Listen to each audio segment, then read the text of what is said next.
plaine, les baladins s'éloignent au long des jardins. Devant lui, des auberges grises, par les villages sans église. Et les enfants s'en vont devant.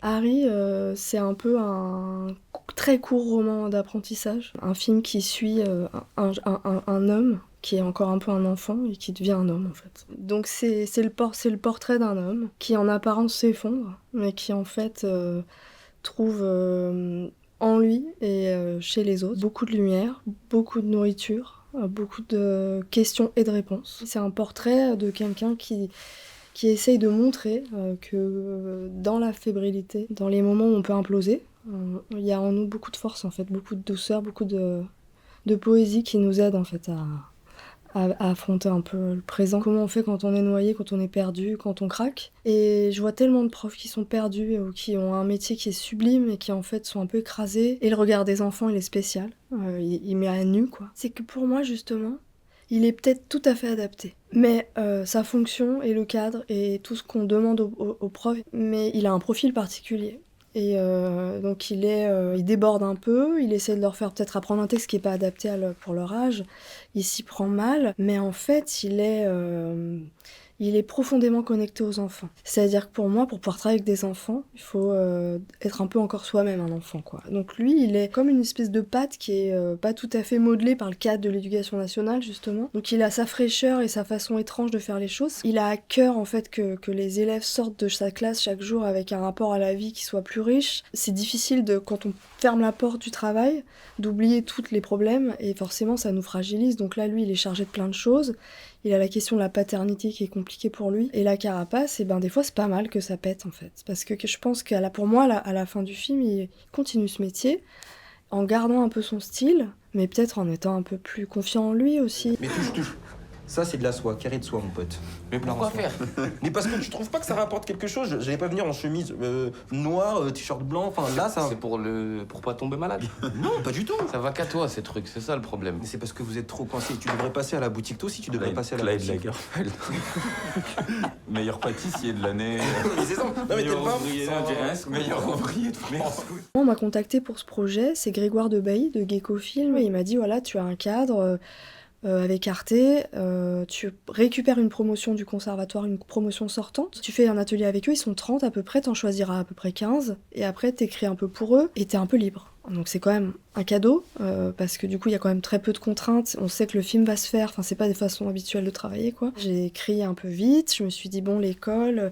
Donc j'ai pris pas mal de temps à les rencontrer, j'ai fait 1 heure avec chacun, et en posant ces questions qui étaient tout le temps un peu les mêmes, je me suis dit, ouais, ça me fait penser à un film, à Chronique d'un été. En fait, on se met à parler de la vie, du bonheur, tout ça, pas tellement de mon sujet de film et de leur métier, mais de la vie. Et en fait, ça a pris beaucoup de place. Dans ces entretiens, ça m'a un peu brassée à des moments. J'ai trouvé ça assez beau, comment ils se confiaient, sans me connaître, dans l'optique d'un film pas encore écrit, qu'ils avaient envie de jouer. Enfin, c'était étrange. Je me suis dit, bon, il y a quelque chose à faire avec leurs émotions, à ces petits loulous. Et donc, j'ai vu ces entretiens, j'en ai choisi 15 comme ça, parce que... Il fallait choisir, mais sinon je les aurais tous pris. Et après, je suis partie un peu en écriture en confrontant mon projet de prof à eux. Et en me disant, en fait, j'en veux un, mais je veux pas choisir qui. On verra plus tard. Donc j'ai écrit une espèce d'ébauche de scénario. Je suis arrivée avec ce scénario, mais je leur ai pas fait lire. Je leur ai dit, on va bosser des scènes, et je sais pas qui va jouer quoi, mais tout le monde va passer sur le rôle d'Harry. Et on a vu ce que chacun déposait sur le rôle. Très très vite, Andranik Manet m'a semblé être vraiment l'acteur pour le film. Donc au bout de 3-4 jours, on a décidé que c'était lui. Et tout le reste de l'atelier, tout le monde est passé un peu à tous les rôles en chaise musicale. Et j'ai à distribuer les rôles.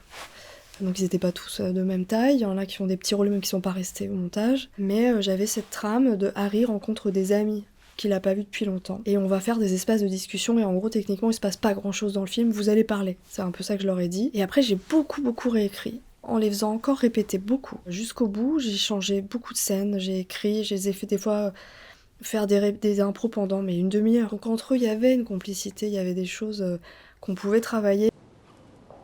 Je suis trop content de te voir. Pareil, c'est vraiment fort. Mais oui, toi aussi, il est beau. Il a mis sa petite laine. Celui-là, il est vraiment magnifique. Et il y a d'autres tableaux de lui, si tu veux, dans la pièce d'à côté. Ça t'intéresse? Et tu travailles là Enfin non, qu'est-ce que tu racontes, toi? Ça me flatte que tu dises ça, mais... mais j'habite vraiment pas loin. Du coup, tu donnes tous tes rendez-vous ici. Ah mais non, mais moi, le télétravail... Tu sais, au début, c'était sympa, après les bureaux sur Paris, mais là je n'en peux plus. Donc dès que je peux, je déjeune dehors. Tu sais que je tuerais, hein, moi, pour aller au bureau tous les jours. Alors je ferais... Ou alors je me flingue. Non, je te promets, je vais me finir par me flinguer. L'important, c'est la douceur à l'image, donc on va partir en 16 mm, on va se rapprocher vraiment. Je pensais pas à ce point. Et quand je dis l'acteur est au centre, c'est aussi dans le dispositif, c'est-à-dire que c'est lui qui est le maître de la scène. C'est-à-dire tout est dans la continuité, dans la longueur, on reprend tout. S'il y a quelque chose qui change en dernière minute, la technique passe après. Et là, la douceur, les peaux, il y avait quelque chose de la lumière du... Moi, j'avais envie de filmer le nord de la France où j'ai habité 10 ans. Il y avait en plein hiver, comment on va avoir des petits cœurs un peu chauds à aller filmer. C'est des discussions, donc comment faire aussi pour être proche d'eux sans que ce soit tout le temps des chants contre chants, comment on va filmer ça. Après, moi, j'ai un rapport au cinéma où... J'y suis allée, je pense, parce que ma mère est comédienne de théâtre et que j'étais tout le temps trop loin. Donc pour moi, au cinéma, on peut aller super près, on peut aller vraiment... dans quelque chose d'hyper intime. Donc là, avec un portrait de quelqu'un qui est fragile, qui est sensible, mais qui en même temps qui a une force assez dingue, j'avais envie de voir, pas le regarder, mais d'être avec lui. Donc de voir le monde un peu avec ses yeux. Il y avait quelque chose aussi d'aquatique un peu, donc on travaillait la question de l'eau au son aussi.